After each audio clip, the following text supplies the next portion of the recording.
Queridos irmãos, uma reflexãozinha, meditação sobre o que é paz. Todo mundo tem ideia do que é paz, não é? Mas sempre a ideia que a gente tem de paz é no sentido negativo, de algo contrário, algo que não existe. A palavra paz é só um pouquinho de conhecimento para ajudar a entender melhor. No latim vem da palavra pax, P-A-X, não é? Na língua do Novo Testamento, que foi o grego, a palavra é eirene. Daí vem o nome Irene, não é? Uma Irene deve ser uma pessoa de muita paz. Irene quer dizer paz, tá certo? Então, você vai para um dicionário, o dicionário não vai dizer, o dicionário diz. O dicionário diz que paz é a relação entre pessoas que não estão em conflito, ou seja, quando as pessoas não estão em conflito, aí está havendo paz entre essas pessoas. O marido não está brigando com a mulher não está brigando com o marido, aí vai dizer que está em paz, está em paz, não é? Veja aí um aspecto negativo, não é? Então, ausência de guerra, paz, não há guerra. Quando não tem guerra entre os países, então se diz que está havendo paz. Esta é a paz do homem, irmãos. Esta é a paz do mundo. Essa é a paz social, digamos assim, que você pode dizer que é ausência de conflitos, de confusão. Quando não tem violência, então se diz que existe paz, tá certo? Mas há o sentido positivo, por exemplo, paz quer dizer acordo, entendimento, não é? Concórdia, tudo isso quer dizer paz, é sinônimo de paz. Ou também, mais uma definição do dicionário, relação tranquila entre cidadãos, ausência de problemas. Aí fica difícil, né? Você nunca ter problema, porque problema sempre tem de um jeito ou de outro, tá certo? É também um estado interior, despojado de sentimentos negativos, de ira, ódio, mágoa, rancor. Então, uma pessoa que não tem essas coisas, não é, dentro de si, se diz que ela tem uma paz interior, mesmo no sentido humano, entende, irmão? No sentido emocional, porque uma pessoa que vive com raiva de outro não tem paz, não. Uma pessoa que guarda mágoa dentro do coração não tem paz. Isso não é bom viver assim, e Deus não quer que nós vivamos assim. Por exemplo, se você tem, olha como Jesus as relações humanas, de acordo com a Bíblia, são muito mais avançadas, muito mais profundas do que relacionamento humano, de acordo com as ciências, não é? Do comportamento humano. Eu fui professor de recursos humanos na Universidade Federal, na pós-graduação, e eu usava livro-texto, né? Livro científico, para ensinar recursos humanos, mas quando eu queria aprofundar mais, eu dizia para meus alunos, está aqui, ó, o maior manual de recursos humanos que existe, melhor manual de relacionamento que existe é a Bíblia Sagrada. E citava algumas partes da Bíblia para eles, eles ficavam admirados. Sabe que bom exemplo? Jesus disse, se teu irmão tem alguma coisa contra ti, a coisa já está meio complicada, não está? Se eu tenho alguma coisa, meu irmão tem alguma coisa contra mim, eu também posso ter alguma coisa contra ele. Pode acontecer isso. Uma desavença, um desentendimento, uma discordância. Nós não somos obrigados a concordar com tudo na vida, não, meus irmãos. Não somos obrigados a concordar de jeito nenhum. Porém, entre nós, se nós discordarmos, não podemos discordar perdendo a paz em nosso coração. Anote isso. O marido pode discordar da mulher, mas não pode perder a paz. Não. Sabe o que foi que Jesus disse? Irai-vos. Ele permite a gente se irar. Hein? O pastor disse ali, a ira santa. Verdade, tem ira que é santa mesmo, né? Irai-vos e não pequeis. Está vendo? Você pode se irar, mas não pode pecar. E ele completa o versículo dizendo: não se ponha o sol sobre a vossa ira. Veja que preceito de relacionamento humano extraordinário. Eu posso me estressar com alguém, mas eu não posso dormir desse jeito. Não se ponha o sol sobre a vossa ira. Em outras palavras, não deixe entrar a noite irado. Não vá dormir com raiva. Não. E aí eu uso uma linguagem, quando eu falo sobre esse assunto, uma linguagem motivacional, dizendo assim: o crente pode ter raiva, mas a raiva dele só pode ser até às 5:30 da tarde, quando o sol se põe, não é? Depois das 5:30 não vai ficar com raiva não, não é bom não, tem que dar um jeito de passar essa ira, não é? Como é que você pode evitar uma raiva entrar pela noite, você perder o sono, rolando de um lado para o outro e tal, sem dormir, e acordar no outro dia doente também, não é? Como evitar isso? Jesus diz, outro preceito maravilhoso: se teu irmão tem alguma coisa contra ti, não fique esperando por ele não, vai a ele. Você pode dar glória a Deus? A paz do mundo diz, não, você não fez nada, espere que ele venha. Se ele não vier, deixa ele para lá. Aí Jesus diz, não, entre vocês não é assim não. Seu irmão tem alguma coisa contra você, procure falar com ele. Procure se reconciliar com ele. Os irmãos são novos convertidos, esse bonito conjunto, não é? Do setor 11. Procure se reconciliar com ele. Não guarde mágoa não. Não guarde rancor. Porque se você guardar mágoa, rancor, você vai perder a paz. Não tem jeito. Paz é uma coisa muito séria, muito profunda. Aí diz assim, vá ter com ele. Procure seu irmão. Procure se reconciliar com ele. Alguém ensina errado. Seu irmão tem alguma coisa contra você, vá pedir perdão a ele. Deixa de meninice, infantilidade, jardim de infância. O irmão disse um palavrão comigo, eu vou pedir perdão a ele. Que história é essa? E ele é que tem que pedir perdão a mim. Quem faz o mal é quem tem que pedir perdão. Quem agride é quem tem que pedir perdão, não é quem está agredido. Não, senhor, isso é infantilidade.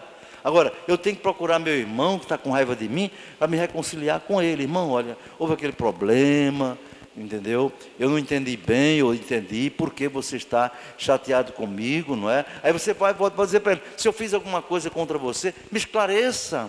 E se ele esclarecer, e você vir que realmente fez algo, aí você tem que pedir perdão. E Jesus completa e diz, se você conseguir se reconciliar com ele, Jesus diz, então ganhaste o teu irmão. Mas se ele não quiser, como eu já vi isso aqui na igreja mais de uma vez, um crente não querer ficar em paz com outro, aqui mesmo, no templo sede. E se teu irmão não quiser se reconciliar contigo, Jesus diz assim, faça o seguinte, eu fui falar com ele, né? Irmão, quero me reconciliar com você, tal, esse problema, essa diferença, vamos ficar em paz. Não quero não. Não tem uns caras que ficam assim entufados, né? Aí você não vai perder o sono por isso não. Jesus diz, chame 2 testemunhas. Por que os crentes não fazem isso? Porque dá mais trabalho. É melhor dizer, eu entreguei a Deus. Não. Deus não manda entregar a Deus não. Você só entrega a Deus quando você faz uma coisa só contra Deus. Se o negócio é contra seu irmão, você tem que falar com ele. Tem que se reconciliar com ele. Aí chama 2 testemunhas, vai lá. Irmão, meu querido irmão, eu vim me reconciliar com você, mas o amado não quis. Então eu estou fazendo o que Jesus mandou. Estou trazendo aqui os dois irmãos, Manuel e Pedro, para me reconciliar com você, de procurar reconciliar. Aí o Manuel e Pedro estão lá de testemunha. Pois, meu irmão, você deve reconciliar. Jesus manda e tal. Não, não quero, não posso. Você agora vai deixar de comer por isso? Não. Agora você fez a sua parte, não precisa fazer mais nada. Vá comer e dormir tranquilo. Mas ainda tem um terceiro passo. Entregue o caso à igreja. Chega para o pastor da igreja, para o dirigente da congregação, né? Diz: irmão, aquele irmão fulano, ele está com mal-estar comigo. Eu fui me reconciliar com ele, ele não quis. Eu levei 2 testemunhas, ele não quis. Então agora eu entrego o caso à igreja. Pronto. Você não tem que fazer mais nada. Você não tem nada a ver se ele perdoa ou não perdoa. Agora o caso está com a igreja. Viu? Aí Jesus diz, Jesus não vai dizer não, ele diz, é escrito. Jesus diz: entrega o caso à igreja. A igreja manda chamá-lo. E se ele não quiser se reconciliar ouvindo a igreja, então a igreja deve considerá-lo como publicano. Publicano, meu irmão. Excluí-lo da igreja. Excluí-lo da comunhão. Um dia uma irmã sentava no conjunto aqui e a outra sentava no conjunto ali. Uma não conseguia olhar para a cara da outra ali e a outra não olhava para a outra também. E teve uma desavença por causa de um hino. Começou um mal-estar por causa de um hino, irmão. Onde está a maturidade de uma pessoa dessa? Não saiu do jardim de infância espiritual ainda. Porque o conjunto era um conjunto Novo Viver. Aquele tinha outro novo convertido, tinha um hino. Aí como o conjunto cantou o hino do Novo Viver, a outra ficou com raiva. Ficou intrigada e começaram a brigar, e a desavença com o outro. E a briga foi tão grande que um dia uma saiu da casa dela, foi lá na Liberdade fazer um barraco na frente da casa. Misericórdia. Aí a irmã veio falar comigo: pastor Arnaldo, aquela irmã foi na minha casa fazer um escândalo, coisa terrível, os vizinhos. Que paz é essa, irmão? Que tipo de cristianismo é esse, meu irmão? Aí eu mandei chamar a irmã, sentamos naquela salinha reservada ali. Uma de um lado, do outro. Minhas irmãs, eu estou sabendo que houve um mal-estar entre vocês, não é? E eu, como pastor, desejo ver vocês em paz com Deus, né? Eu queria ouvir como foi isso. Aí uma irmã contou o que foi que houve, a outra contou também. E, mas irmãs, vocês se desentenderam com uma coisa dessa. Então eu proponho a vocês que se reconciliem, que uma perdoe a outra. Uma irmã, voltei para um e disse: a irmã está disposta a apertar a mão da sua irmã, perdoando, se reconciliando? Estou, pastor, posso fazer isso agora. Quando eu fui para outra: você pode perdoar? Eu disse: não, pastor, posso não. Posso não, porque se eu for dizer que perdoa agora, eu estou mentindo. Eu digo: sabe que você está certa? Só vai perdoar se for de verdade, irmão. De coração. Perdoar de boca só porque o pastor falou, está errado. Tem que ser de coração. Então, minha irmã, quando a senhora estiver pronta a perdoar, me avise, viu? Mas nem a senhora, nem a outra pode cantar no conjunto, não. Vão orar a Deus, e quando vocês se reconciliarem, aí vocês voltam, tá certo? Ficou aquele mal-estar. Depois de bem um mês, a mais ferida me procurou e disse: pronto, pastor, agora eu posso perdoar. Amém. Chamei as duas, se perdoaram, apertaram a mão, deram um abraço, choraram uma no ombro da outra, pronto. Não é verdade? Que bom, não é, irmão? Porque se não houver paz, irmão, não vai paz, não adianta, viu? Paz não é só ausência de guerra, não. Paz é algo muito profundo, muito sério, não é? Não guarde rancor, meu irmão, não guarde mágoa, que não vale a pena, não. Você vai ficar doente. Fica doente. É tanta doença que acontece por causa da falta de perdão. Eu tenho um livro lá em casa que eu sugiro para vocês adquirirem, se ainda o encontrar por aí. Se não encontrar, peça na internet que aparece. Em algum sebo, aí, em algum lugar ele aparece. O título do livro é A Provisão Divina para a Sua Saúde. Quer anotar? Anote. Anote. A Provisão Divina para a Sua Saúde. É um livrinho pequeno, de bolso. Mas esse livro revolucionou minha mente depois da Bíblia. É de um crente americano, Macmillan, doutor, não é? Ele vai fundo nessa questão de o crente perdoar o outro. E aí ele faz uma análise científica. Quando você não perdoa, você é candidato. Aí lá vai, cefaleia, sabe o que é isso? Dor de cabeça crônica, dor de cabeça que não passa, cefaleia. Aí vem problema no coração, pressão alta, gastrite, colite, entendeu? Todo tipo de coisa. Tudo que é item aparece, meu irmão, tanta coisa, entendeu? Dá até leucemia, câncer no sangue, porque você não perdoa o seu irmão. As mulheres ficam, uma mulher nova tem osteoporose logo quando não perdoa. Os ossos se estragam tudo, porque os hormônios se descontrolam. O que regula o funcionamento do nosso organismo, irmãos, é uma coisinha, umas substâncias que cabem numa colher de chá. Como Deus fez a coisa perfeita. 216 tecidos tem em nosso organismo, não sei quantos órgãos, entendeu? Tudo é regulado por uma colherinha de chá de hormônio. Quando um hormônio desse se descontrola, aí descontrola tudo. Controla tudo, aumenta a pressão, dá problema de coração, problema dos rins, problema dos nervos, problemas sexuais, todo tipo acontece. Quando você não perdoa, você não tem paz.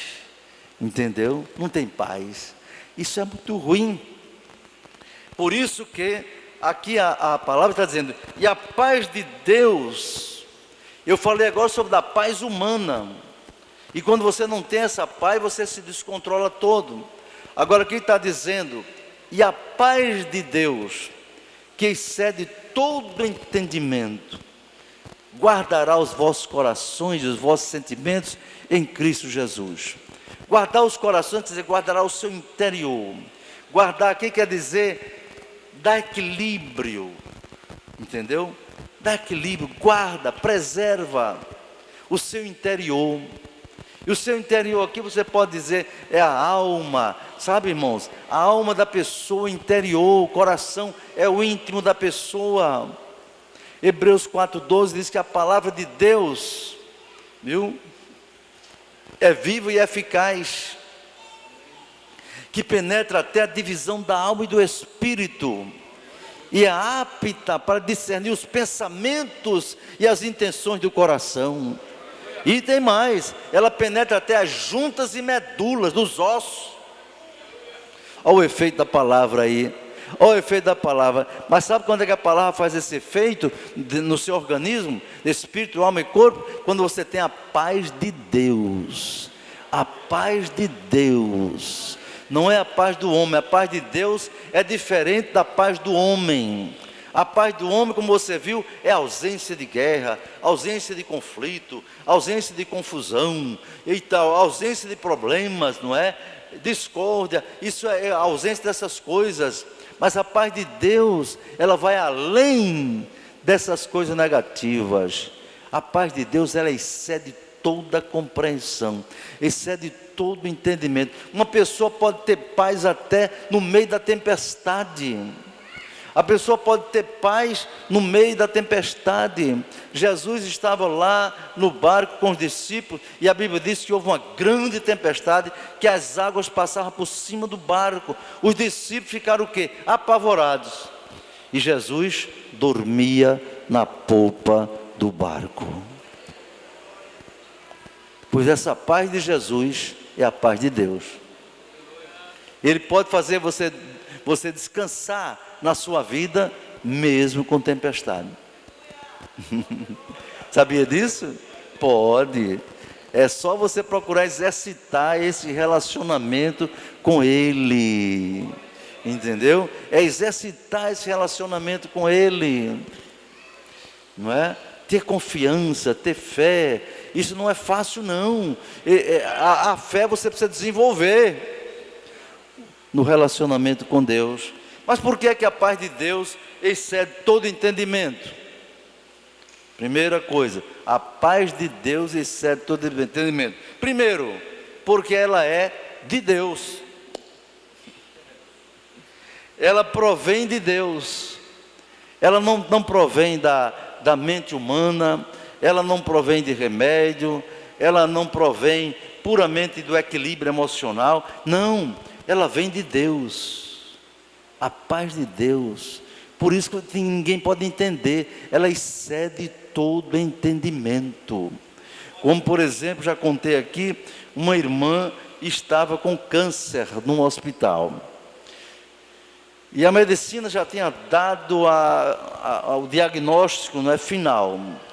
Câncer em último estágio. E foi dado para aquela irmã poucos dias de vida. Então tem pessoas que numa hora dessa se desesperam. Há pessoas que tiram a própria vida, não é? Mas aí alguém disse ao pastor: pastor, aquela irmã fulana está no hospital tal, e o médico deu poucos dias de vida para ela. O pastor ficou tão preocupado, foi fazer a visita a ela. No meio do caminho, ele ia dirigindo o carro e orando e dizendo: Senhor, o que é que eu vou dizer para uma pessoa que está em estado terminal? Qual é a palavra de conforto que eu posso dar?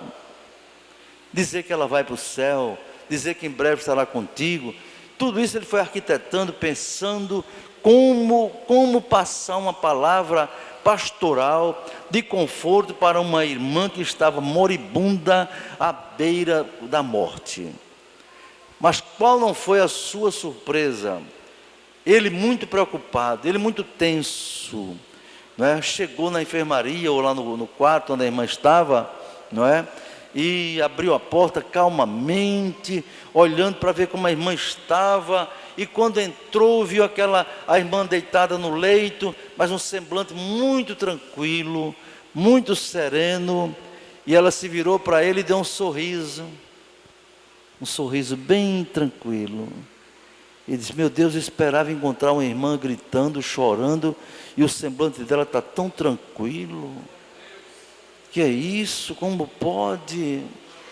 E falou para ela alguma coisa, leu a Bíblia, não é?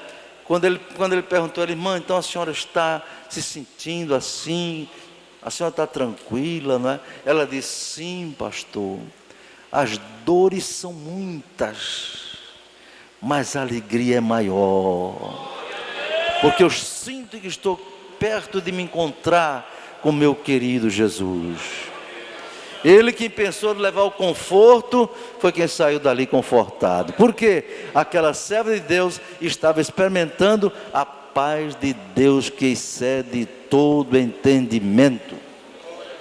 Missionário William Orr, ele foi visitar no Amazonas uma colônia de leprosos, há 30, 40 anos atrás, quando a lepra era uma doença que não tinha remédio eficaz. A pessoa ia perdendo os dedos, perdendo as pontas do dedo, perdendo as mãos, as pernas. E o pastor levou o missionário inglês para visitar aquela colônia de leprosos, porque ali tinha alguns irmãos crentes em Jesus. Então, o pastor, quando chegou numa daqueles lugares, aquelas enfermarias ali, estava um irmão nosso, irmão em Cristo, meus irmãos, que não tinha braço. A lepra foi comendo a mão, o braço, tudo. Não tinha braço, irmã Régia, não tinha pernas, só tinha o tronco. Imagina o ser humano reduzido a um tronco. O corpo é formado de cabeça, tronco e membros. Estava só a cabeça e o tronco. Perna e braço não tinha mais. Como poderia se sentir uma pessoa dessa? Não dá para imaginar. As pessoas tinham que colocar comida na boca dele. Tudo tinha que fazer, ele só não se mexia. Não tinha condição. Então o missionário ficou impressionado quando falou com aquele servo de Deus, Em lugar de encontrar um homem abatido, pedindo para morrer, encontrou um homem alegre, glorificando a Deus, adorando o nome do Senhor, dando glória a Deus e aleluia.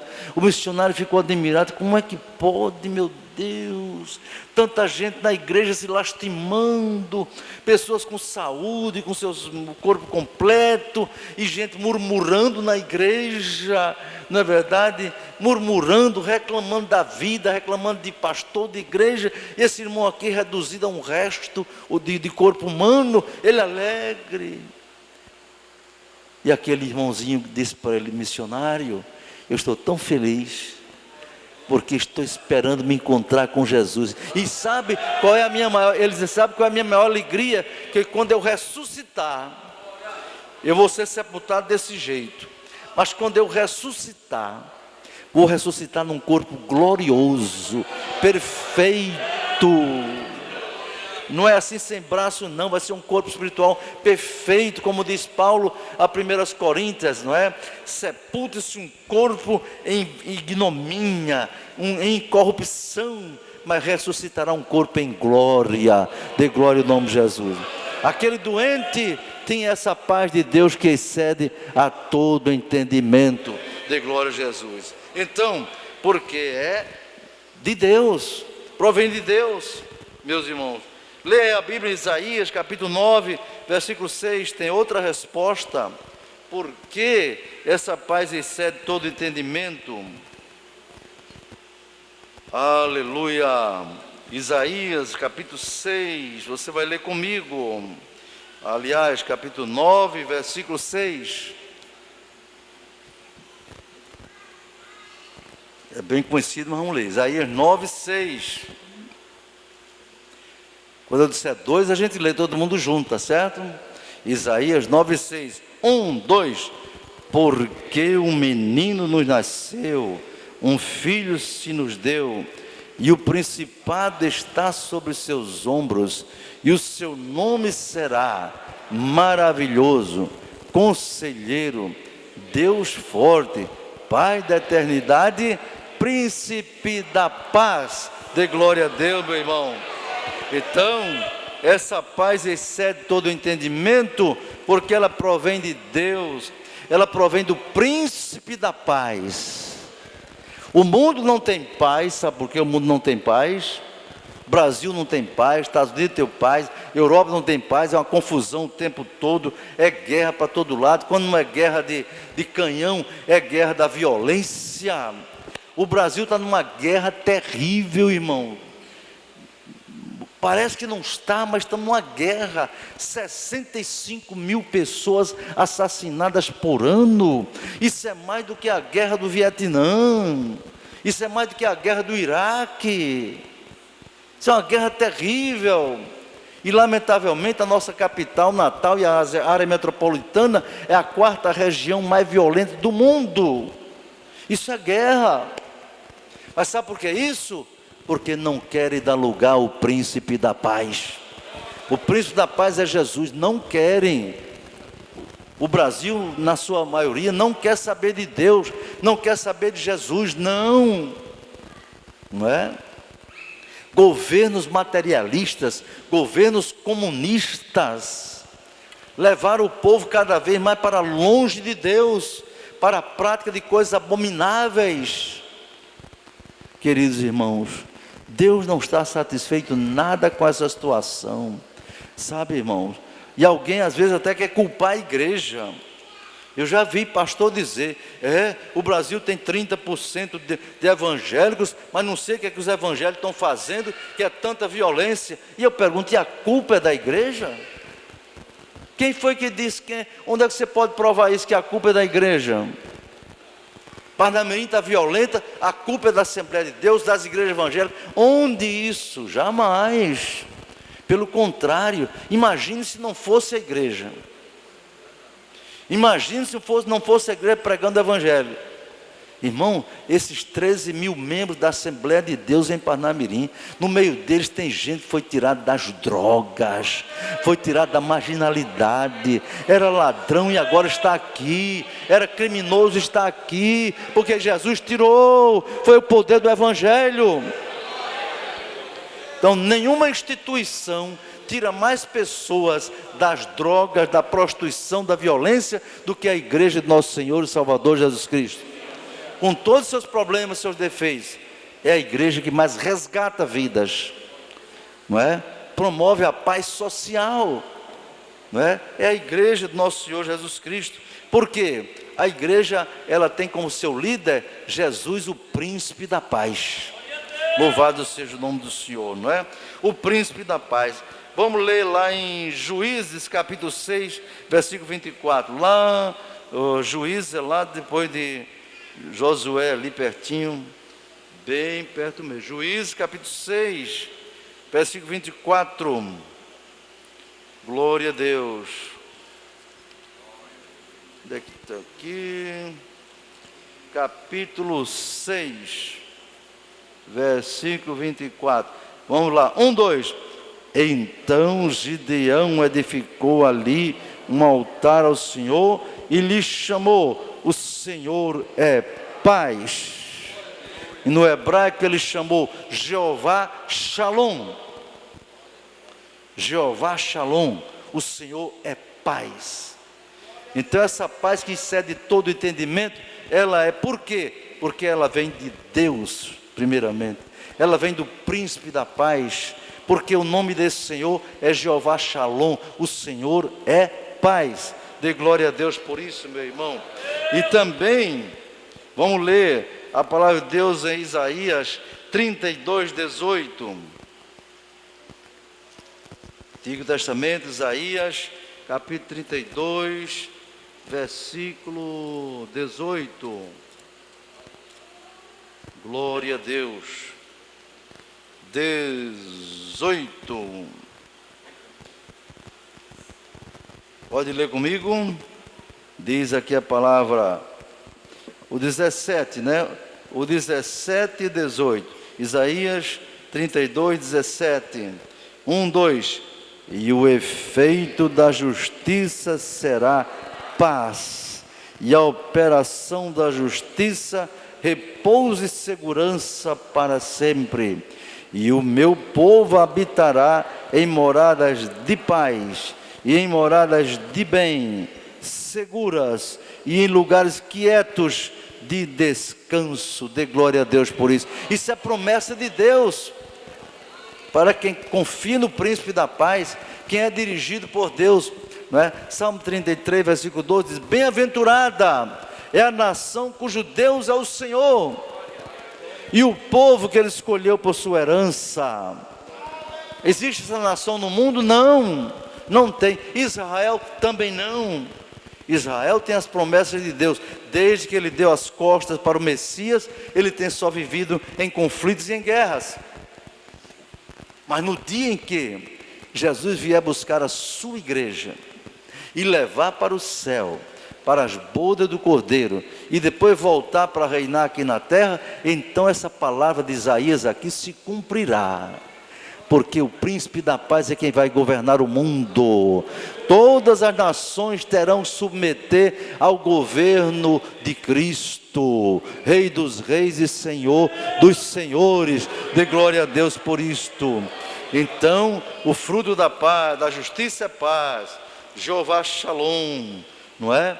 Glória a Deus por isto. E a outra parte do versículo diz: essa paz que excede todo o entendimento guardará os vossos corações e os vossos sentimentos em Cristo Jesus. Como é obter essa paz, meu irmão? Como obter essa paz? Como ter essa paz que excede todo o entendimento? Como? Vamos meditar só um pouquinho mais com isso. Primeiro, Efésios 5,18. Abra sua Bíblia lá, em Efésios capítulo 5, versículo 18.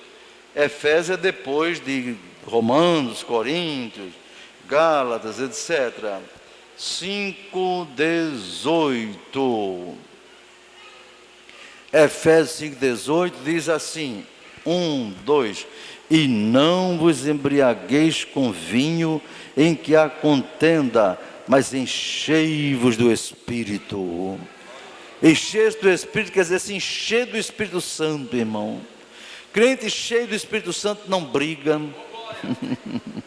não briga, não encrenca com ninguém, não arenga, não tem inveja, não vive querer competindo com outro, não fica chateado facilmente com as coisas. Tem crente que tem uma raiva tão perto, meu irmão. Qualquer coisa ele fica inchado, qualquer coisa fica com raiva. Tinha um crente que era assim, meu irmão, era um crente muito chato. Ele falava de todo mundo, ele era aborrecido e se aborrecia com tudo na igreja também. Você chega perto de uma pessoa dessa, é um problema. É um problema, se você não tiver cuidado, você é contaminado, você é envolvido na doença dele. Mas Deus amava aquele homem, mas deu um sonho a ele terrível. Eu espero que se tiver algum crente chato assim, Deus dê esse sonho hoje à noite a ele também, para ver se ele melhora. E se for obreiro, o sonho é mais pesado ainda. O crente chato, bem encrencava com uma mulher, com um filho, com um pastor, com todo mundo. Quem chegava perto dele, o homem era muito horrível, muito chato, murmurador, linguarudo, era um problema. Aí de noite ele teve um sonho. Ele estava num lugar assim com uma grama. Sonho sabe como é, né? É igual a desenho animado, aparece as coisas assim do nada. Aí aquela grama assim, de repente apareceu uma máquina naquela grama, como se fosse aquela máquina. Quem já tomou caldo de cana, que passa a cana assim dentro? Quem já comeu? Não é? Aquele negócio de moer cana, aquela máquina. Apareceu aquela máquina diante dele e ele ficou admirado. Para que essa máquina aqui? Ele pensou, isso parece uma máquina de moer cana. De repente, no sonho é assim, né? Apareceu 2 anjos. Um lá na frente da máquina e outro atrás dele. Ele olhou assim, um anjo aqui, outro ali, que é isso, no sonho. Aí o anjo da frente disse, liga a máquina. Aí ninguém sabe como a máquina ligou. A máquina ligou e ele ficou olhando aquela máquina. A máquina era grande. Aí o anjo disse, pega nos pés dele. Disse, meu Deus. Pega nos pés. Um pegou nos pés dele, outro pegou nas mãos, estirou ele. Disse, bota aí dentro da máquina. Disse, meu Deus. Aí botou os pés dentro da máquina. Pum, a máquina ligou. Aí ele sentiu no som os ossos se quebrando tudinho. Ele passou dentro da máquina e quando chegou do outro lado disse, morri. Todo quebrado mesmo. Mas ele disse que era tanta dor, tanto grito, que ele dava aquela máquina quebrando ele todinho, sabe? Quando ele passou do outro lado assim, aí o anjo soltou ele, disse, ele está pronto. Aí ele acordou. Ele disse, meu Deus, misericórdia. Ele disse que pegou no corpo. Será que eu estou vivo? Será que foi um sonho mesmo? Aí ele pensou assim, aí Deus falou no coração dele, se você não mudar, eu vou passar você na máquina de novo. Ele disse, Deus me guarde, Deus me... Não quero estar mais, nem sonho, meu Deus, eu quero mais um negócio desse. É terrível o que eu passei. O homem acordou suado, todo molhado, da cabeça aos pés. Uma angústia, foi um pesadelo tremendo, meu irmão. Então, meu irmão, se você é um homem complicado, que cria casa com todo mundo, briga até com você mesmo, então se prepare que a máquina pode pegar você aí. E pior é se for na máquina real. Essa máquina pode ser uma doença, essa máquina pode ser um acidente, essa máquina pode ser uma perseguição, um problema na vida, não é verdade? Então, como você ter paz? Se enche do Espírito. Você já viu um crente cheio do Espírito Santo ter a língua grande, irmão? Murmurador? Não, tem não. Enche-se do Espírito. Segundo, faça o que está escrito em Filipenses. Não estejais inquietos por coisa alguma. Mas apresentar diante de Deus coração, com súplica e ação de graça. Terceiro, faça o que está lá em 1 Pedro 5,7, lançando sobre Ele toda a vossa ansiedade, porque Ele tem cuidado de vós. Deus tem cuidado de vós, não é verdade? Glória a Deus. E aí, você vai ter paz com Deus. Paz com Deus. Leia Colossenses 3,15, para concluir essa reflexão. Colossenses capítulo 3, versículo 15. Glória a Deus. Colossenses capítulo 3, versículo 15. Olha, irmãos. Vamos ler comigo para terminar? Quando disser 1, 2, Colossenses 3, 15. 1, 2. Aliás, vamos ler o 14. Para você entender melhor o 15, tem que ler o 14. Vamos lá. E sobre tudo isto, revestivo de caridade, que é o vínculo da perfeição, e a paz de Deus, para a qual também fostes chamados em um corpo, domine vossos corações e sede agradecidos. Amém?